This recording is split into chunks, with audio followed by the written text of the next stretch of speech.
ഇന്ന് കൊല്ലത്ത് സംസ്ഥാന സമ്മേളനം ആരംഭിക്കുമ്പോൾ പിണറായി വിജയന് പകരം നിർദ്ദേശിക്കാൻ പാർട്ടിയിൽ മറ്റൊരു നേതാവില്ലാത്ത ഗതികേടിൽ CPM. വിവാദങ്ങളിൽ ആടിയുലയുമ്പോഴും പാർട്ടി നേതൃതലത്തിൽ കാര്യമായ മാറ്റങ്ങൾ ഉണ്ടാകില്ല. കഴിഞ്ഞ പാർട്ടി കോൺഗ്രസിൽ സംഘടനാ പദവികളിൽ തുടരാനുള്ള പ്രായം 80-ൽ നിന്നും 75-ആയി കുറച്ചിരുന്നു. എന്നാൽ മുഖ്യമന്ത്രി പിണറായി വിജയന് സംസ്ഥാന കമ്മിറ്റിയിലും പോളിറ്റ് ബ്യൂറോയിലും CPM ഇളവ് നൽകും.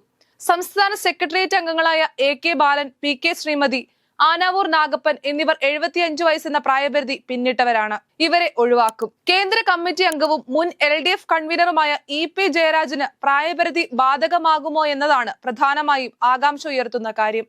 നിലവിലെ LDF കൺവീനർ TP രാമകൃഷ്ണന് ജൂണിലും EP ജയരാജന് മെയ്യിലും 75 തികയും. സമ്മേളന ഘട്ടത്തിൽ 75 ആയിട്ടില്ലെന്നതിന്റെ പേരിൽ ഇവരെ തുടരാൻ അനുവദിക്കാനാണ് സാധ്യത. വിഭാഗീയത എല്ലാ അതിർവരമ്പുകളും ലംഘിച്ച് പരസ്യ തെരുവ് പ്രതിഷേധങ്ങളിൽ കലാശിച്ച പ്രാദേശിക സമ്മേളനങ്ങൾക്ക് ശേഷമാണ് പാർട്ടി സംസ്ഥാന സമ്മേളനത്തിലേക്ക് കടക്കുന്നത്. വിവിധ വിഷയങ്ങളിൽ പ്രകടമായ നയം മാറ്റത്തിലേക്ക് പാർട്ടിയും സർക്കാരും കടക്കുന്നതിനിടയിൽ നടക്കുന്ന സമ്മേളനത്തിലും കാതലായ നയം മാറ്റ തീരുമാനത്തിലേക്ക് CPM നീങ്ങുമെന്നുറപ്പാണ്. കൊല്ലം ഉൾപ്പെടെ ആദ്യം നടന്ന ചില ജില്ലാ സമ്മേളനങ്ങളിൽ സർക്കാരിനും പാർട്ടി നേതൃത്വത്തിനുമെതിരെ ശക്തമായ വിമർശനങ്ങൾ ഉയർന്നിരുന്നു. തുടർന്ന് മറ്റ് ജില്ലാ സമ്മേളനങ്ങളിൽ പിണറായി വിജയൻ മുഴുവൻ സമയവും പങ്കെടുത്തതോടെ സമ്മേളനങ്ങളിൽ വിമർശനങ്ങൾ മയപ്പെട്ടു. കൊല്ലം, കരുനാഗപ്പള്ളിയിലും പാലക്കാടും ആലപ്പുഴയിലും പത്തനംതിട്ടയിലും തിരുവനന്തപുരത്തും പ്രാദേശിക സമ്മേളന കാലത്ത് വീശിയടിച്ച വിഭാഗീയതയും ചേരിതിരിവും പാർട്ടിയെ പിടിച്ചുലച്ചിരുന്നു. RSS ചങ്ങാത്തം ആരോപിക്കപ്പെട്ട ADGP MR അജിത് കുമാറിനെ സംരക്ഷിക്കുന്നതും ഭരണത്തിലെ എല്ലാ മേഖലകളിലും ഉദ്യോഗസ്ഥ മേധാവിത്വം പിടിമുറുക്കിയതും ഒന്നാം പിണറായി മന്ത്രിസഭയിലെ ക്യാപ്പിനെ മാത്രം നിലനിർത്തി KK Shailaja, G Sudhakaran, Thomas Isaac ഉൾപ്പെടെ പരിചയസമ്പന്നരായ മന്ത്രിമാരെ മാറ്റി നിർത്തിയതും DYFIയിലും SFIയിലും ഉയർന്നു വന്ന ആരോപണങ്ങളുമടക്കം 14 ജില്ലാ സമ്മേളനങ്ങളിലും ഭരണത്തിനും പാർട്ടി നേതൃത്വത്തിനുമെതിരെ ഉന്നയിക്കപ്പെട്ട ചോദ്യങ്ങൾക്ക് ഒരേ സ്വഭാവമായിരുന്നു. അടിക്കടി ഉണ്ടായ തെരഞ്ഞെടുപ്പ് പരാജയങ്ങളിൽ സർക്കാരിനെയും മുഖ്യമന്ത്രിയെയും പാർട്ടി നേതൃത്വത്തെയും നിർത്തിപ്പൊരിച്ചാണ് സംസ്ഥാനത്ത് ജില്ലാ സമ്മേളനങ്ങൾ സമാപിച്ചത്.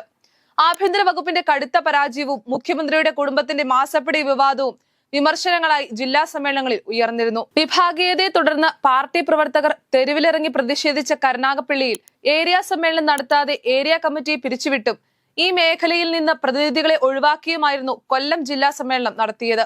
വിഭാഗീയതയ്ക്കും ചേരിതിരിവിനും ചുക്കാൻ പിടിച്ച PR വസന്തൻ ഉൾപ്പെടെ 4 പേരെ പുതിയ ജില്ലാ കമ്മിറ്റിയിൽ നിന്ന് ഒഴിവാക്കി ചില അച്ചടക്ക നടപടികളും പാർട്ടി കൈക്കൊണ്ടിരുന്നു.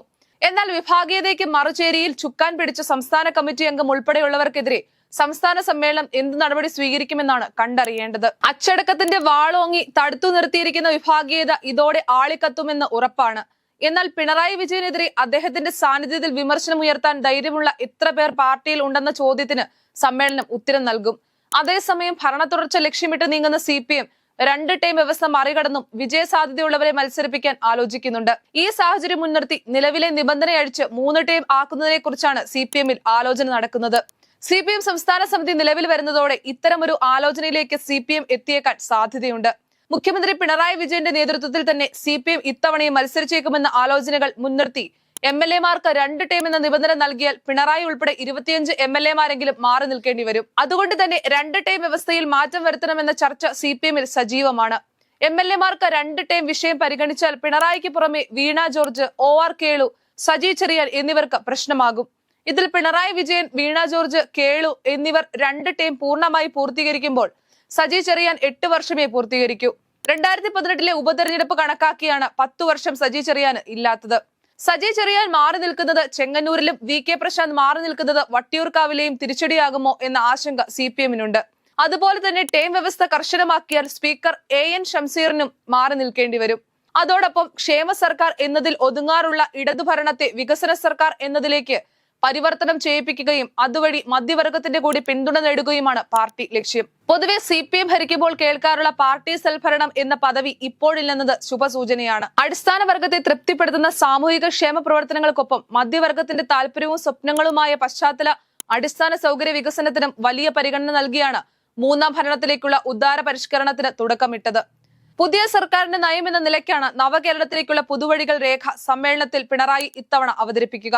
ഇക്കാര്യം സംസ്ഥാന സെക്രട്ടറി MV ഗോവിന്ദൻ തന്നെ പ്രഖ്യാപിച്ചതോടെ വരുന്ന തെരഞ്ഞെടുപ്പിലും ഇടതുമുന്നണിയെ പിണറായി തന്നെ നയിക്കുമെന്നാണ് പാർട്ടി പറയാതെ പറഞ്ഞു വെക്കുന്നത്. ഇതിനു മുമ്പ് 2 പ്രാവശ്യമാണ് കൊല്ലം സംസ്ഥാന സമ്മേളനത്തിന് വേദിയായത്. 9ാം പാർട്ടി കോൺഗ്രസിന് മുന്നോടിയായുള്ള സംസ്ഥാന സമ്മേളനം 1971 ഡിസംബറിൽ നടന്നു. CPM-ന്റെ രൂപീകരണ ഘട്ടത്തിൽ ഒട്ടേറെ പ്രതിസന്ധികൾ മറികടന്ന് മുന്നേറിയപ്പോഴായിരുന്നു 71-ലെ സമ്മേളനം. പിന്നീട് 15ാം പാർട്ടി കോൺഗ്രസിന്റെ ഭാഗമായുള്ള സംസ്ഥാന സമ്മേളനം 1995-ൽ കൊല്ലത്ത് നടന്നിരുന്നു.